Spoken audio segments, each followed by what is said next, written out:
Por desgraza, non é o máis habitual que unha víctima de LGTBifobia denuncie ante a policía. De feito, solamente por comparar os nosos datos de rexistro de incidentes que se nos denuncian a nós e despois comparas os que se denuncian ante a policía e xa baixan un montón, e nós ao final non somos unha grande entidade, ao final somos unha entidade con alcance limitado e que recollemos o que nos chega. Vale? E aínda así hai unha gran diferencia co rexistro despois oficial.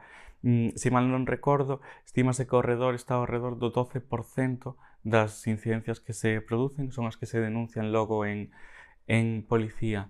Non soamente hai unha infradenuncia, que dicir que se denuncian moitos menos dos casos que se producen, senón que despois estamos a falar de que existe unha infradetección, é dicir, que dende que se inicia ese proceso, chamémolo xudicial, de cando se pon unha denuncia ata que se resolve, non se ten en conta ou non se recolle esa componente LGTBifóbica. Entón, acabase denunciando únicamente como agresión, pero non a motivación LGTBifóbica. E logo ven toda a parte de recursos que se proporcionan desde institucións, que si ben é certo que son mínimos os que ofrecen directamente desde as institucións, ainda por encima non adoitan ser accesibles nin a xente coñecer que existen estes servicios.